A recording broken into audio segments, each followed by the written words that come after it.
I don't know if you're familiar with Jim Tomberlin. Anybody know Jim Tomberlin?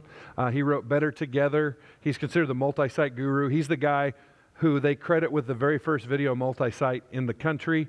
Woodman Valley Chapel out of Colorado Springs. Incredible church. I got to preach there one time because I know Jim. And he was the guy that Bill Hybels hired to bring to Willow Creek when they were doing multi-site expansion. So, I mean, he knows what I don't know why I'm giving you Jim's resume. He's awesome. Read his books. But he invited me. I have an opportunity under him to do a session at Exponential this March on micro-siting. So this is the beginning of me putting some material together for that. So I've never really shared this outside of our own staff meetings. So there will be holes in what I'm presenting to you, but I'm going to give you the fresh stuff on what it means to move from addition to multiplication. Is that fair? Not that the prayer before didn't work, but I like to pray for every meeting just like I pray before every meal. Can I pray for us one more time? Father, thank you for the opportunity to gather. I pray that over the next couple of minutes that you would begin to solidify in our hearts a desire for a large harvest, that you would show us new plans and dreams, and that we would find a real passion and an excitement for what it is that you want us to do and become. God, thank you for this opportunity. And I pray that you'd use this preacher. God, please humble me. I can get big-headed, and the truth is that I had nothing to do with this. It's all you. I also know that I can fake it as well, try and look good and tell funny stories, but there needs to be real content.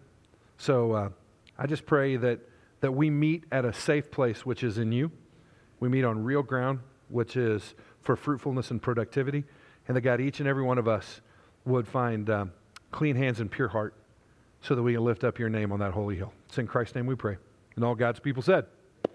All right, let me talk to you about this. We call it, when I say connecting to CrossPoint, I'm specifically talking now about our congregation and the campuses that we have, and we have been an evolution of this. My executive team director, the guy that they hired while I was out for brain surgery, who's now one of our executive team members, he lovingly calls us an R&D church, that we're research and development.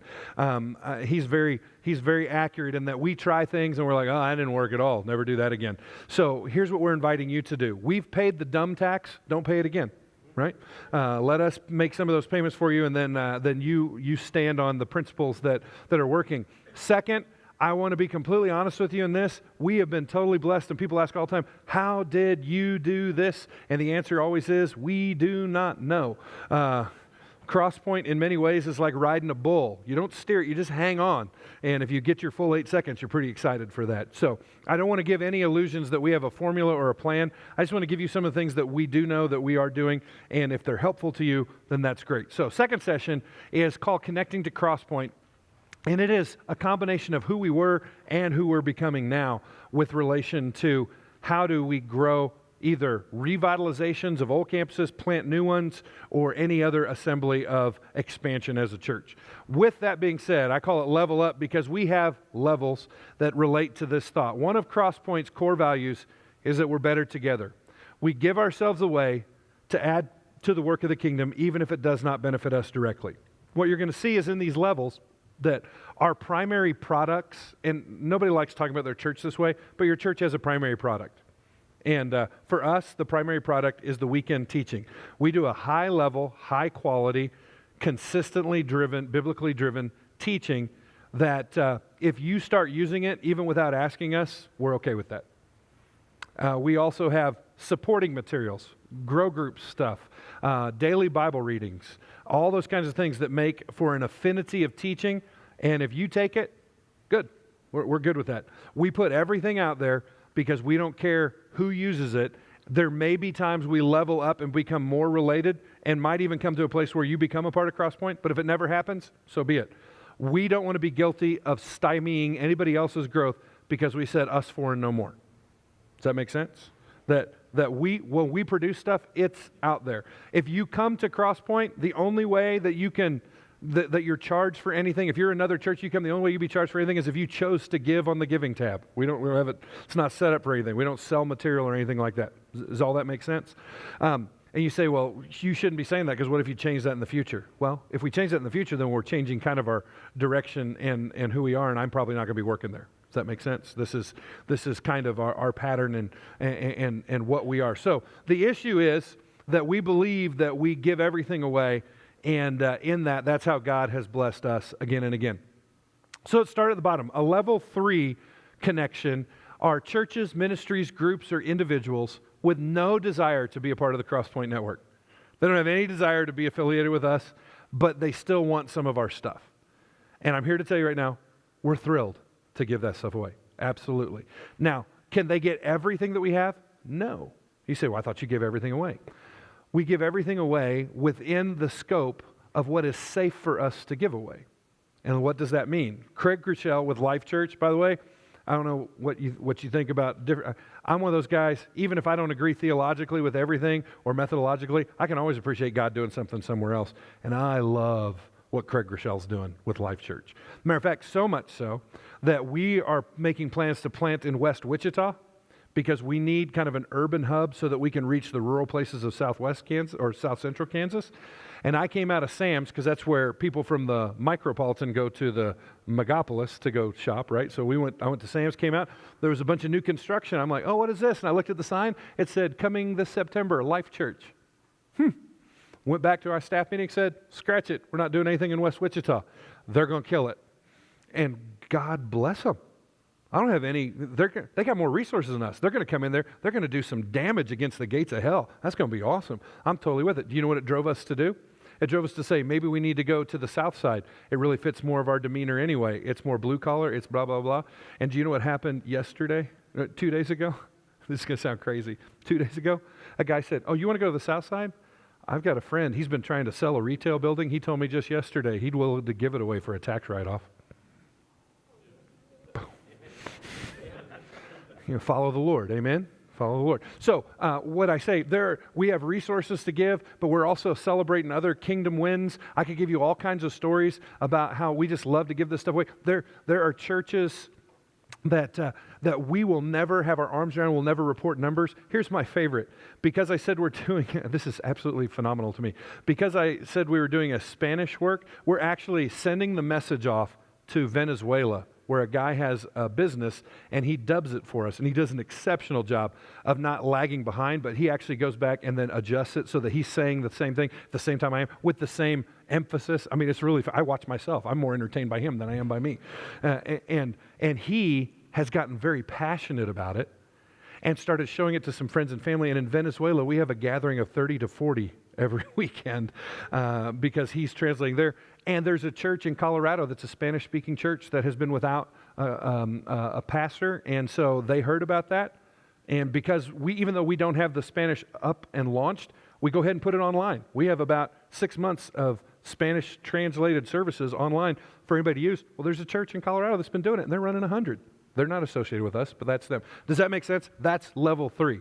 Now, if you let us know you're out there, great. We'll celebrate that. We'll say thanks. We'll pray for you. That's awesome. If you don't let us know you're there, it's awesome too. Just keep using whatever you need to use. That's level 3. Oh, I never finished the story. Craig Groeschel taught us the reason we don't give everything away is called vicarious liability. If we give everything away and somebody starts, for instance, one of the things you don't get to use is our branding. You can't use our taglines. You can't use our logo. And we will have to call you out, like that church in Wichita, we had to call them out on it. Because if they do something under our name and we haven't challenged them, but for instance, they're not doing the double background checks like we do in all children's ministry and making sure that there are at least 2 18-year-olds or older in every room with every child, and somebody gets in trouble there, they can not only sue them, but they can sue us. Does that make sense?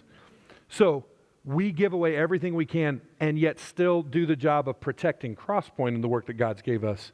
So at that level, what can we give away? Well, these are things that are just publicly accessible if you are an independent work. Our video teachings, they're out there and you can have them. Not only the video teachings, but you can add to that, our worship is also online and it is separated out with post-production. So if you don't have worship, you can use the worship as well. It is not translated yet though. We don't do translation on that. Second, our daily readings in PDF form. In other words, if we have a message, then you have 6 days of daily readings that you can have that tie into the message so there's a consistent biblical theme in people's devotional lives as well. And third, the notes to the messages, the outlines, the slides, all that kind of stuff. It's available to you because it's all downloadable. And right now, if you wanted to, I'll give it to you later so you don't have to break concentration here, but all of that is available through the CrossPoint app. And the CrossPoint app is available to anybody. It's free in the App Store. So you can have all of that and then some. And you say, but can I use it? The answer is yes, right? Anything that's on the app, we want you to use. That's for you. And we put it out there because we can't get in trouble if you use it. Does that make sense? Now, level 2. Level 2 connections engage the possibility of exploring the option of becoming a CrossPoint campus. This is somebody who says, we may want to be that campus. Or they may come and say, we want to be a campus. But remember, how long do we tell them they have to wait? You got it, that year. So you are minimally 1 year in the place of being. Even if you said, no, we're in this. Even if we plant a church, now this may seem crazy to you, they don't start as 1. They start as 2. And they're going to operate out there, and they are legally disconnected from us, but there is an intentionality of moving forward, and that's what they are. They're exploring the possibility of becoming a CrossPoint campus. These churches have access to additional resources. So they have the first 3, which is video teachings, daily readings, and message notes, but add to that, they have a presence in the CrossPoint mobile app, meaning that they have their own section. We can say, oh, they're in Waukene, so you can do the drop down to Waukene and get Waukene-specific information and connectivity at that level. They have access to the Bible study method, Reading It Right. We developed a way that we do Bible study, wrote our own book, and you have access to the teachings, to the materials, and to the way that we do that part of our discipleship, and we'll provide that for you, again, in an online capacity. And you also get the recordings of CrossPoint strategic meetings. Now, this is a real difference. All of our campus pastors get together every week. I see my campus pastors on the screen every Tuesday morning from 8:30 to 10:30. We do that every Tuesday morning. We get together quarterly, and then we hang out overnight at least twice a year. So we get that kind of connectivity between us. Now, if you're a level 2 church, you're not allowed to be on the call, but you get to witness the call. We do a recording of it, and they have access so that they can be a part of that. Does that make sense? Because they're not legally a part of us, they can't contribute to the conversation, but they can know what we're doing, and it gives them the inside track so that if we're talking about this event or this program, they can know all the details that are being talked about at that level. I think there's one more on this page. Continuous training. If you have declared to be a level 2 church and you're in that process, here's what's happening in Wichita right now. They have a house church gathering of about 40 or 50 people. In that, they have a self-identified campus pastor, they have a children's person, they have somebody who wants to lead in worship, that kind of stuff. At their sponsoring campus, which is Hutch in this case, their mirror images are connected to them, right? And not only do we do and invite them into training events, but they have that one-on-one connection with somebody who's doing their job already down the road. Does that make sense? So if you're level 2, you have that kind of mentorship that's going on in your life. And grow group material that complement the teaching each week. Not only do we do daily readings, but we have our small group format. We call them grow groups. Some people call them life groups, small groups, cell groups, whatever you call them. They meet in homes because education space costs too much. Can I get a witness? And so we meet in homes. And in that context, we write that material. As a matter of fact, my job, remember, I bottlenecked. So my job has become less and less wide and more focused. I am the chief content producer for us as a church. I write and deliver the weekend messages. I pick the grow group, or I pick the daily reading list in line with our teachings, and I actually write and shoot video support for our grow group material. So it is very consistent. Now you say, is that too much for one voice? Yes. I also have a teaching team. And there are 4 guys that we're raising up to be little Andys. That's what we're hoping, that they will keep the same DNA. And multiple times a year, they have that task. So we're growing that out. But what we have is we have a consistent, I want you to think about this. You don't have to buy curriculum anymore. You don't have to second guess the theology. If we buy this, well, we like this much, but not that. Everything we're producing, from weekends to grow group or Sunday school to daily reading devotional life, because we've taught them the Reading It Right methodology, it's all protected because we know where everything's coming from. Does that make sense? So that's level 2. Now, a level 1 campus. These connections are on their way to becoming an official CrossPoint campus. Now, what does that mean? That means that they are actually in the loop. They are progressing from 2 to 1, and they may actually already be a campus, but we really will call them a campus outside of level 1. We don't want you to be level 1 forever. Level 1 is the final stage, and then you become a CrossPoint campus. But this is a declaration. You're no longer exploring. You are saying, yes, I am going to be a CrossPoint campus. And that happens during that first year. Connections are on their way to becoming an official CrossPoint campus. This is the level at which CrossPoint Network begins to invest resources, and additional resources are available. So now catch this. If you're level 3 and level 2, you don't get a dime from us. Does that make sense? You already heard this. We're broke. We don't have a lot of dimes to give out. But when you hit level 1, that's where we're willing to start sharing. Level 3 and level 2, we're producing these things already. You can have what we're using. You can have what we've produced. But if you're a level 1, we'll start pouring into staffing, pouring into facilities, and this is where it stops being PDFs because they're not electronic. We'll actually start giving you print material as well in the cases where you need the print material. So let's go over the list. Of course, we have all the regulars, teachings in video, daily readings in PDF, message notes in PDF, presence in CrossPoint mobile app, access to method of biblical study, printed material. We have something called Central Services, and Central Services is where I work. So I'm in Hutchinson, but I'm not the pastor of the Hutchinson campus. Shane Marks is the pastor of the Hutchinson campus. And when I preach at his campus, I'm his guest at his location, because we are a church of multi-site, not a church with multi-site. We had a conversation about this in the car earlier this morning. Let me explain. There's a huge difference. A church with multi-sites means that there is one large church that has all these redheaded stepchildren that get all the handouts. And if everything goes bad, they're the ones that are going to suffer. It's known as the mothership mentality. Y'all heard that before? It's the mothership. The problem with the mothership is that the mothership always becomes known as the Death Star, right? Nobody likes the Death Star. And so we changed. We were a mothership mentality for several years. We saw that there were campuses that were like, we're so sick of Hutch telling us what to do and Hutch blah, blah, blah. And we changed the vernacular, the way we do things, so that we became a church with multi-sites. And it's intricate how you do that. And it took about 2 years and regularly communicating, and all of a sudden, there's no longer any of that bickering. They're different sizes, but one campus is our video campus. One campus is our missions campus. One campus prioritizes in creativity and intern development and this and that. And it's crazy how we're all sharing in that. Therefore, I and 2 other guys, we no longer work for any of the campuses. We work for CrossPoint Central Services. So we provide services. Every church gives a percentage of their budget to support Central Services, and out of that, here's what they don't have to do. Now, I'm getting beyond the borders now. They don't have to come up with their own insurance. They don't have to cover payroll. They don't have to do taxes on their property or payroll. They don't have to take care of any legal work. We produce all their bulletins for them.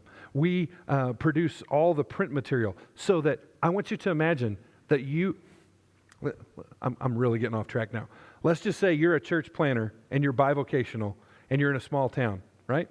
Not only are you pastoring the church, but you're also doing all the administrative work of the church, and you're preaching, and you have to have another job. Well, if I'm your preacher, you just got 20 hours back, because that's the average of what a pastor puts into prepping a message and delivering a message, 20 hours. So I just gave you 20 hours back. Then I took off the plate all the administrative stuff that you hate to do and you're not built for anyway. So I've got a campus pastor now who's planning a church, and his only job is to disciple and care for that church, because Central Service takes care of everything else. We do all the boring work. They get to do all the ministry. Does that make sense? Okay, so that is, the printed material is a part of Central Services. Participation in CrossPoint strategic meetings. You are online. You're a part of those, and you are no longer just witnessing. Continuous training, yes. Grow groups. You are not only have access to the material, but you're part of the training network, and you have a coach over your groups. And those groups, as I said, they complement the weekend teaching as well. There's access to the CrossPoint staff chat group. We use an application. Have you ever heard of something called Slack before? Some of you use Slack. It's too expensive for us because they charge you base. So we use something called Mattermost, which is a free version of Slack, but it's an intra-office, and you have to have a CrossPoint email to do it. If you're looking for something, our 2 database issues, we use Rock for database. If you have anybody who can do IT stuff, it's very customizable and it's basically free. And we use Mattermost for inter-office communication. And when you're level 1, you get an opportunity to be a part of that. Access to children's material. This one is absolutely huge. We do orange by choice. We've done other material, but currently we're doing orange. We're committed to it. And the way we do it is, and this is so much fun for our smaller campuses, you get an Apple TV that we jailbroke.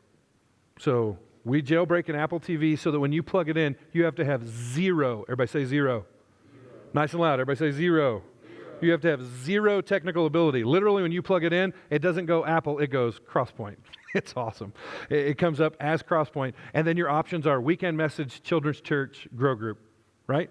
Now, you can still use the rest of the Apple TV, which pastors love. But the things that come up are the fact that we are weekly feeding in at a central location everything they need. So a children's church worker just turns on the TV, scrolls down to children's church, and that week's material is already there.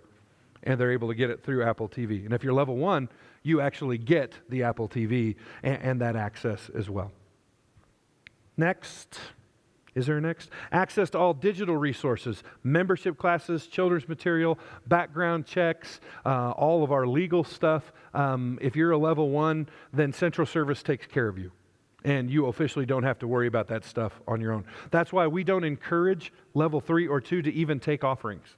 They need to continue to do ministry at a level that they're just getting by, doing house church, borrowed facilities, this and that. Once you take an offering, by the way, that's when the federal government says, you're a church. You take an offering, they say, you're a church, and now you have some responsibilities. So be careful if you do that. So when they're level 1, they can take an offering because now we're covering all of that and doing all the legal work for them. That may be the last one. Nope. The right to use CrossPoint's corporate image, including logos, web presence, stage design, and social networks. That's where the vicarious liability comes in. You can start using that stuff because now we know that if we're doing our job, you're doing what you're supposed to be doing. We're monitoring that. There are consequences for you if you don't do this or that because you're level 1, so you can have our branding. All right? Now, with all that being said, this is Kansas, the most boring looking state.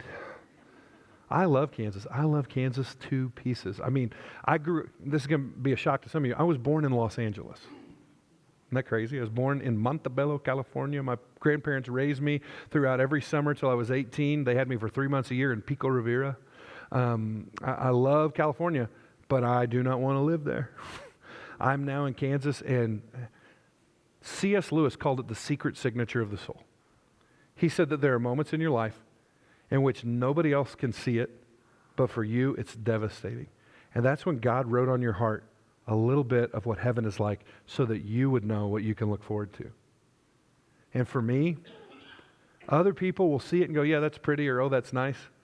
I cannot not cry at, we sing it in the song, amber waves of grain blowing in a sunset. Not so much a sunrise, because nothing good happens in the morning. But amber waves of grain blowing in the evening.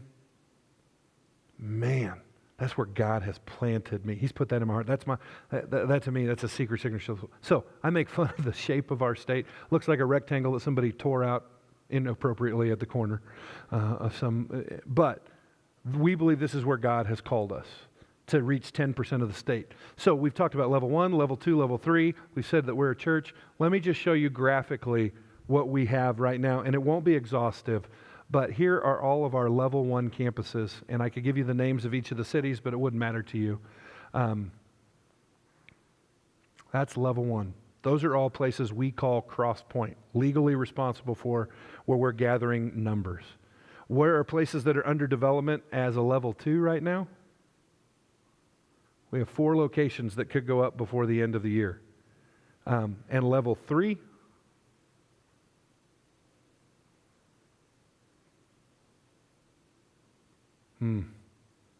Now, for me, I don't know what that looks like to you, but for me, that's a beautiful picture. Because I'm looking at all of that as the possibility of where we're going. Will the level 3s become 2s? Will the 2s become 1s? I don't know. But remember, kingdom focus is key. I don't care. All I know is that your denomination will keep track of what you did and what came on board. But in heaven, all God cares about is what we poured into His kingdom. Right? And so for me, I feel, God, I could do more, but I feel like you've led me at a place of faithfulness. And I'll be honest with you, I'm looking at that right now. I could add 4 or 5 more on there that are 3s that I know of, but they haven't reported to us, so I won't put them on there. Does that make sense? The ones that are outside the state of Kansas represent multiple places. We have 2 colleges and 1 town in Nebraska. We have 3 locations in Colorado. The one to the south, we have nothing in Oklahoma or Texas because you people in the south don't trust anybody from the north.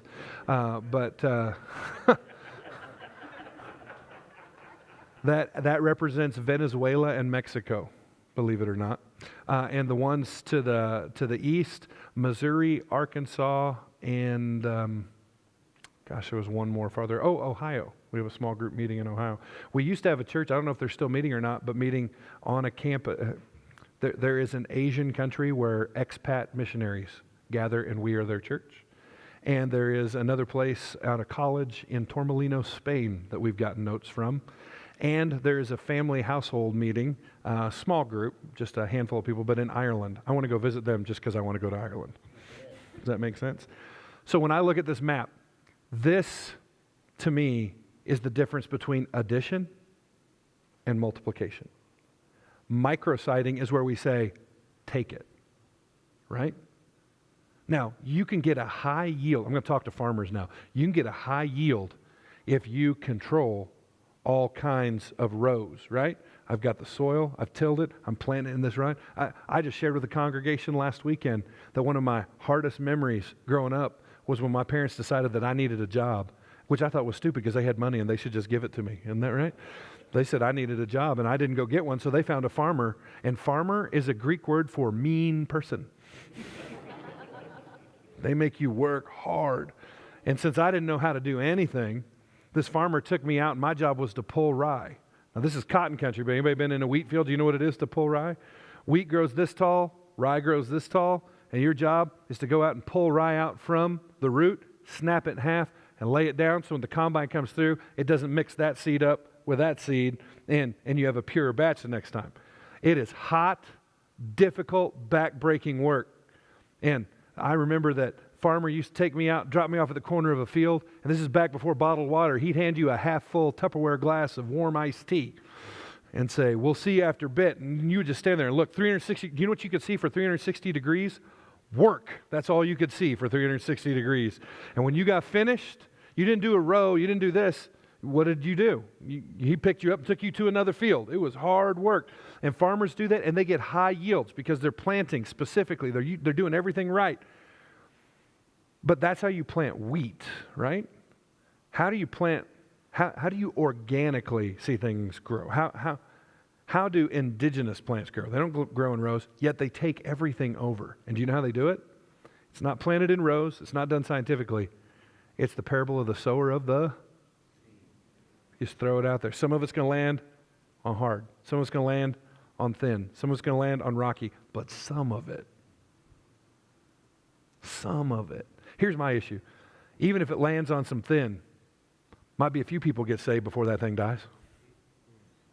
What if it lands on some weedy stuff? Well, there are going to be some who survive. I don't want that to be the case, but some of it is going to land on the good soil, and it's going to produce a crop 100-fold. Can I get an amen in the house? So I look at something like this and understand that as we give everything away, we're not always going to see, those 3s aren't always going to become 1s. Those 2s aren't always going to become 1s, but that's not the focus. The focus is throw it out there and see what God will do. And if our church grows, amen. And if it doesn't, and the only thing happens, let's say we totally screw it up, and the only thing that happens is the kingdom grows. Isn't God going to be disappointed with us?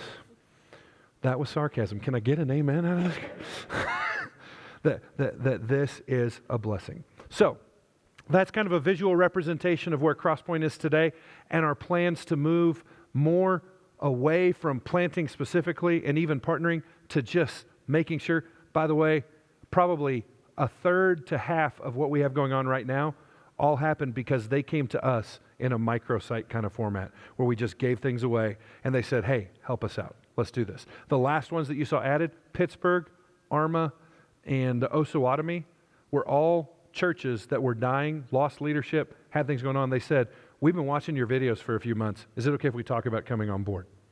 And that's fantastic. Salina, as an example, our second largest congregation, began as a group of people who were just meeting in a home. And they said, hey, we want to do this. You give it away, and you just see what God will do. Does that sound good? Before we conclude, I know we're running close on time here. I want to give you some connecting points. 2 websites. That's my name, andyaddis.com. If you want to get in touch with me via social media, or if you want to find a way to see resources at the church or anything else that we have, I've been privileged to write 3 books. By the way, can I just tell you a story? I got a text message this morning. One of the books that I wrote wasn't intended to be a book. It was I wrote a short story that was an analogy for children I wanted parents to lead their own kids to Jesus, is what I wanted. And we were doing a series at our church about families doing that. And so I wrote this short story with the family discussion guide and sent it out to several of my pastor friends, said, do a theology check for me on this, make sure I'm right. I don't want to just do this. I got a call back from Lifeway Christian Resources, world's largest biblical producer. And they said, hey, did you write this? Yes. Could you quit handing it out? We want to talk to you about it. And they made it a book. We found out just 2-3 months ago that it was sold to the Russian and Dutch markets. It will become European next year as well. But I got a text message right before I met you this morning for breakfast that one of the families in our church has a friend, or has a family member who has a friend in Myanmar, and they're believers. And the couple's names are Moses and Esther. Doesn't get more biblical than that, right? And they sent that book to them in Myanmar, and in an English-speaking school, she's been using it as curriculum. And they got to chapter 5, so 5-week, read 1 chapter a week, do this, got to chapter 5, and they said at their school assembly, 15 kiddos accepted Jesus. Oh man, I just can't, that just warms my heart. Anyway, so you can get a hold of resources, this and that, at andyaddis.com. Get in touch with me. Cross-Eyed Leaders is a little different. I'm constantly adding to it and updating it. We have internal church documents, including the 1-year assimilation plan, things like that are at crosseyedleaders.com. This is not something, please do not share this. We do not publicly offer this. It is not spidered or promoted because this is vicarious liability. I'm offering you documents that if you get these and you say, I got these from Andy and we did this and you get in trouble, then they can sue me, right? So as far as I'm concerned, this meeting never happened. But I'm offering this to you because I want you to have some of those resources. If you heard me talk about something and it's not on there, drop me an email and I'll create a page and drop that on there. This is so that we can resource you guys. Again, we try and give everything away. And I'm honest in saying this. If maybe some of you go, well, could we use your videos for a while just as interim? Absolutely. We'll get you plugged in. That's level 3. We won't ask anything of you. Some of you might say, could we do an experiment with level 2 and see where we're going? Absolutely. Or if all you did was take resources and do your own thing, we're absolutely ecstatic to do that. So there's a couple of ways to get in on that. And I want to make sure you know one thing before you get into any of those documents. Something like the 1-year assimilation plan has 4 quarters of development that leads down a perfect train track to success. We have never once followed any of our documents to the T. There has never been one time that has worked out just like we thought it would. Can I get a witness in the house? It's always different, but that is the best game plan, and that is the direction that we go. Thank you so much for coming and being a part of this. I really do want to hear from you. Anything that we can do, I can do, and maybe you're in a place where I need to, if you want a campus pastor that you'd just like to talk to and connect you, I'll be glad to give you a new pen pal buddy, somebody to connect with that might be helpful at that level. Love you guys. Many blessings on the Methodists of the Northwest Texas region, and thank you guys for the opportunity. Hope to see you back for Q&A.